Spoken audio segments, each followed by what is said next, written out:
Hello everyone, my name is professor Amit Alani और इस video में देखेंगे how to crack GATE examination in 60 days. तो जल्दी से सब्सक्राइब कीजिए इस चैनल को, इस वीडियो को लाइक कीजिए और बेल आइकन को प्रेस कीजिए। यस, शुरू करते हैं। मैं हूं professor Amit Alani. I qualified GATE examination, UGC NET examination and have more than 5 year teaching experience. शुरू करते हैं। सबसे पहले इस वीडियो में जानने के पहले हम शुरुआत कैसे करेंगे। तो हमारे पास एक सबसे बड़ा पॉइंट आता है, हम क्या से शुरुआत करें। इजी सब्जेक्ट स्टार्ट करें, हाई वेटेज स्टार्ट करें, क्या शुरू करें। तो सबसे पहले बात करते हैं हम लोग हाई वेटेज के बारे में। तो कौन कौन से हाई वेटेज सब्जेक्ट्स हैं। सबसे पहला सब्जेक्ट आता है डिस्क्रीट और हमारा इंजीनियरिंग मैथमेटिक्स। ये टोटल मिला के हमें 15 मार्क्स का अप्रॉक्सीमेटली आ जाता है हर साल। तो हमारा वेटेज पता करना बहुत इंपॉर्टेंट है। दूसरा आता है हमारे पास अल्गोरिथम।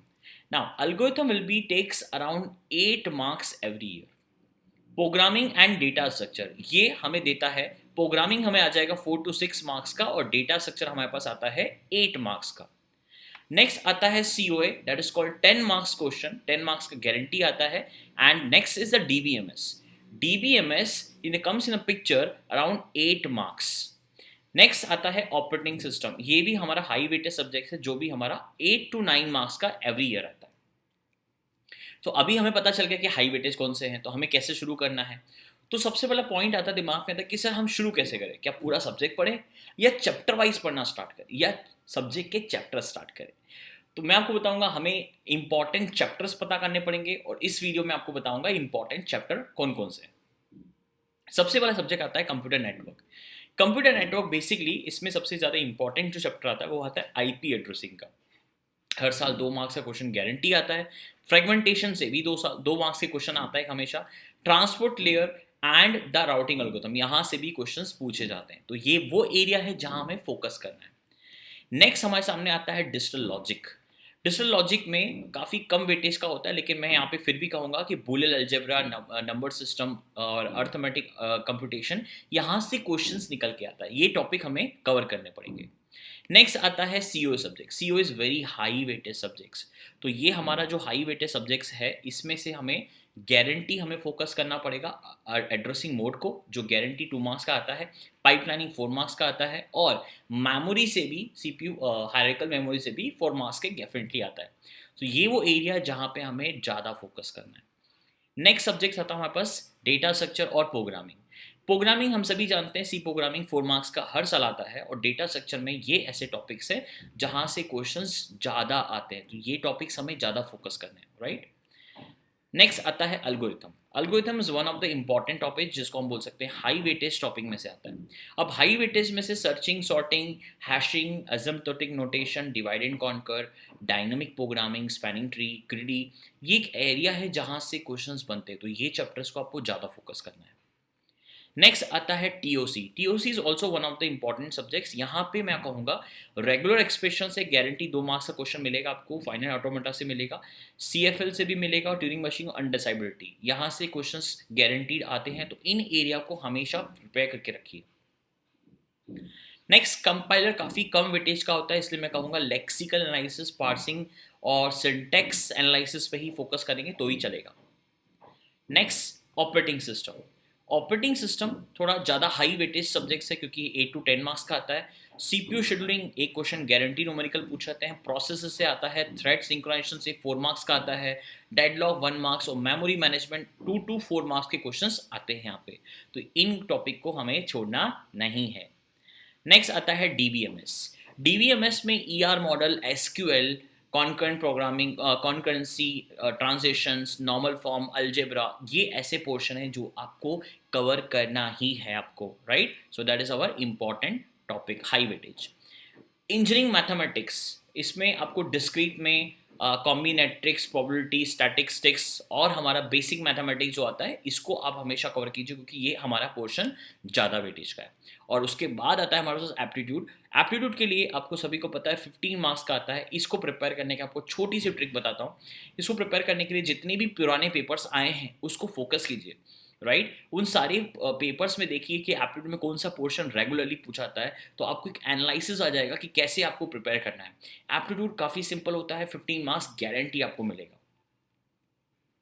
ना अब हमें ये पता चल गया कौन कौन से इंपॉर्टेंट चैप्टर है, लेकिन अब इसको मैनेज कैसे करें, how to schedule, how to manage your time schedule. उसके लिए जैसे फॉर एग्जाम्पल आप 2021 का पेपर है आपके पास, you have a limited time, that is 60 days। So you have to prepare daily basis, यानी आपको 6 से 8 घंटा डेली देना है। You have to make a chart, आपको एक टेबल पे चार्ट बना के रखना पड़ेगा कि आज मैंने 6 घंटा पढ़ा है तो नेक्स्ट 7 घंटा पढ़ा है तो नेक्स्ट 8 घंटे। जिस दिन आप नहीं पढ़ सकते हो उस दिन का आप इस आवर्स में बैलेंस कर दो, लेकिन मेक श्योर है आपको रेगुलरली 6 से 8 घंटे देने पड़ेंगे अगर आपको अच्छे स्कोर लाना है तो। दूसरा आता है प्रैक्टिस करना पड़ेगा आपको जी और मैथ्स के लिए। आप 1 घंटा डेली फिक्स कर दीजिए, डेली के 1 आवर्स में आप सिर्फ मैथ्स और एप्टीट्यूड करेंगे। 60 डेज तक आपका पूरा के पूरा मैथमेटिक्स और एप्टीट्यूड भी कंप्लीट हो जाएगा। अब अगला पॉइंट निकल के आता है कि हम स्ट्रैटेजी क्या फॉलो करें, कैसे प्रिपेयर करें। तो सबसे पहले आता है टाइम मैनेजमेंट। आपको ये टाइम सेट करना पड़ेगा कि डेडिकेटली मैं 6 to 8 आवर पढ़ना ही पढ़ना है। उसके लिए आप हर 2 घंटे के अलार्म लगा सकते हो। हर 2 घंटे के अलार्म के बाद आपको नोटिफाई पता चलेगी कि आपने 2 घंटे में क्या पढ़ा या कितना आपका इफिशियंसी जा रही है। दूसरा आता है practice all the previous year GATE question. Last 10 year के एटलीस्ट आपको सारे क्वेश्चन पेपर आपको कंप्लीट करना पड़ेंगे, सो दैट आपको पता चल सके किस टाइप के क्वेश्चंस पूछे जाते हैं। रीड नोट्स, फैकल्टी क्लास में जो आपको नोट्स पढ़ाती है उसको बार बार रिवाइज कीजिए ताकि आपकी कंसेप्ट याद रह सके ड्यूरिंग द एग्जामिनेशन टाइम पर। Start with the easy subjects.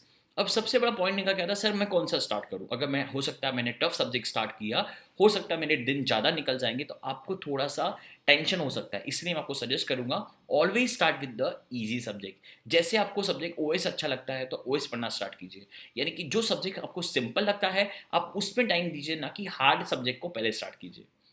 Practice with the mock test. अब ये मॉक टेस्ट जरूर देना पड़ेगा, क्योंकि मॉक टेस्ट अगर नहीं देंगे तो आपको प्रैक्टिस नहीं हो पाएगी क्वेश्चन सॉल्व कैसे करते हैं। इसके लिए आप कर सकते हो मल्टीपल सब्जेक्ट्स निकाल के कर सकते हो, 2 से 3 सब्जेक्ट का कॉम्बिनेशन वाला टेस्ट भी लगा सकते हो जिससे आपका प्रैक्टिस ज़्यादा हो सके। कौन सा सबसे बेस्ट टाइम होता पढ़ने का, ये आप पे डिपेंड करता है। अब कोई बच्चा पूछता है कि सर मैं कब पढूं, रात को पढूं, मॉर्निंग जल्दी उठ के पढूं या afternoon. It is your choice. आपको कब सबसे ज़्यादा आपको लगता है कि आपकी इफिशियंसी ज़्यादा है, आपको जल्दी उठ के पढ़ना अच्छा लगता है, you can go with it. दूसरा, आपको लगता है कि मैं रात को अच्छा पढ़ सकता हूँ, मेरी इफिशियंसी ज़्यादा होती है, आप रात को पढ़ सकते हैं, दिन या इवनिंग में भी पढ़ सकते हैं, it is up to you. दूसरा आता है डिफरेंट टाइप का प्रॉब्लम आपको सॉल्व करना चाहिए। अब बच्चे क्या करते हैं, सिर्फ आप इजी इजी प्रॉब्लम सॉल्व करते हैं, इजी मतलब थ्योरेटिकल क्वेश्चन सॉल्व करते हैं, लेकिन आप न्यूमेरिकली मिस कर देते हो। लेकिन कुछ बच्चे न्यूमेरिकल यूज करते हैं लेकिन इजी वाले को छोड़ देते हैं। इसके लिए आप तीनों को एक मॉडरेट सेट कीजिए, high, high level, low level और मीडियम लेवल, तीनों लेवल के क्वेश्चन का आपको प्रैक्टिस करना पड़ेगी। नेक्स्ट आता है train your brain for the specific time duration. ये सबसे ज़्यादा इंपॉर्टेंट है। अब एक छोटे बच्चे, एक छोटा सा एग्जांपल बताता हूँ। एक बच्चे क्या करते हैं, हमेशा हम लोग लेट नाइट स्टडी में ज़्यादा फोकस करते हैं, लेकिन हम सभी जानते हैं कि हमारा मॉर्निंग में एग्ज़ाम होता है। जब हमारा मॉर्निंग में एग्ज़ाम होता है तो उस स्लॉट में हमारा ब्रेन ट्रेन नहीं होता है। तो आप फोर्सफुली एग्जाम टाइम में उसको फोर्सफुली आप उसको 3 घंटे के लिए सॉल्व करने के लिए फोर्स करते हो, लेकिन आपको धीरे धीरे आपको थकान होने लगेगी आपके ब्रेन को। अब 3 घंटे की जगह आपका ब्रेन 2 घंटे अच्छे से काम करेगा। इसके लिए सबसे बेस्ट टाइम मैं आपको स्ट्रैटेजी बताता हूँ। आप जब भी आपका टाइम टेबल आ जाता है, आपका स्कोर कार्ड, आप इमीडिएटली उसी टाइम जोन में पढ़ना स्टार्ट कर दीजिए। हो सकता है उसके आगे और पीछे ब्रेक ले सकते हैं, लेकिन उस टाइम के लिए आपको प्रैक्टिस कराना पड़ेगी आपके ब्रेन को। नेक्स्ट आता है हमारे सामने नोट्स कैसे बनाएं। तो सबसे पहले जो भी आपको फैकल्टी में क्लास में नोट्स पढ़ाती है उसको रेगुलरली पढ़ते रहिए, क्योंकि उससे रिवीजन अच्छा होगा। दूसरा, शॉर्ट नोट प्रिपेयर कर सकते हो बुक में से पढ़ के या क्वेश्चन बैंक्स में से लगा के। कोई अच्छा पॉइंट होता है, आप छोटे छोटे पॉइंट्स बना के एक शॉर्ट नोट बना सकते हो। शॉर्ट नोट्स में की पॉइंट होना चाहिए या आपके बुक्स की पॉइंट होना चाहिए, या भी क्लास के नोट्स भी उठा सकते हो। Next, how to analyse mock test. आप मॉक टेस्ट को कैसे एनालाइज कर सकते हो, उसको एनालाइज करने के लिए जैसे आपके पास आता है तो आपको पता करना पड़ेगा वीक टॉपिक कौन सा है। उस वीक टॉपिक को पता करो टेस्ट देने के बाद कि आपसे कहाँ पे आपको नहीं क्वेश्चन बने। उस टॉपिक को प्रिपेयर करो जितना हो सके जिसमें स्कोर कम आए हैं। दूसरा, अटेम्प्ट करो मल्टीपल सब्जेक्ट्स। आप 2 से 3 सब्जेक्ट ट्राई कर सकते हैं। आई एम नॉट सजेस्टिंग कि आप एक एक सिंगल के आप दीजिए सब्जेक्ट वाइज, बिकॉज आपको मल्टीपल सब्जेक्ट देना है या तो फुल लेंथ देना है। Then you have to practice full length test. ज़्यादा प्रैक्टिस करेंगे तो अच्छा रहेगा, ताकि आपको एक्चुअल सिनेरियो पता चल सके कि 3 घंटे में आपको टाइम कैसे मैनेज करना है। और सबसे लास्ट आता है हमारे पास कैसे खुद को मोटिवेट करें। उसके लिए मोटिवेशन के लिए सबसे बेस्ट तरीका होता है, आप जितना हो सके कुछ मोटिवेशन बुक पढ़ सकते हैं। 2 या 3 पेजेस आप पढ़ के आप अपना स्टडी पढ़ सकते हो। जब आपको पढ़ने में ना मन करे, आप जाके बुक ओपन करके कुछ अच्छे आर्टिकल पढ़ सकते हो, कुछ मोटिवेशन बुक पढ़ सकते हो। बट मैं सजेस्ट करूँगा यहाँ पे वीडियोज़ वगैरह देखने मत लग जाना, अदरवाइज़ जैसे आपने एक वीडियो प्ले किया, आप मल्टीपल वीडियो देखने चले जाओगे। दूसरा आता है आके सामने कि आप जितना हो सके कई बायोग्राफी पढ़ सकते हो किसी फेमस सीईओ के बारे में, तो भी आपके लिए मोटिवेशन अच्छा रहेगा। और सबसे मेन इंपॉर्टेंट आता है योर सेल्फ मोटिवेशन। आपका सेल्फ मोटिवेशन क्या है? हाईएस्ट पैकेज है आपका मोटिवेशन, या आईआईटीएन का टैग चाहिए आपको, ये मोटिवेशन है।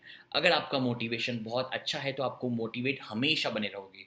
और एट लास्ट एक पोस्टर या एक पेज पे आप बना के लिख सकते हो, आई वॉन्ट AIR 100। और आप जो भी आपका गोल है कि आप मुझे इतना रैंक चाहिए, इतना स्कोर चाहिए, आप एक पेपर पे चिपका के उसको डेली बेसिस में देख सकते हो। It will create your energy and also motivated. Okay, so ये आपको कभी भी सोने नहीं देगा और पढ़ने के लिए बहुत ज़्यादा एनर्जेटिक बना देगा। ओके, सो इस वीडियो में हमने ये स्ट्रैटेजी देखा, और आप और इस स्ट्रैटेजी को प्रॉपरली फॉलो कीजिए, you will definitely get the good rank. And wish you all the best. अच्छे से प्रिपेयर कीजिए, और इस वीडियो को लाइक करना और सब्सक्राइब करना मत भूलना, और इमीडिएटली बेल आइकन को भी प्रेस कीजिए ताकि नेक्स्ट वीडियो जो भी आपके लिए बनेगा वो सबसे पहले आपको मिल सके। So thank you so much, all the best.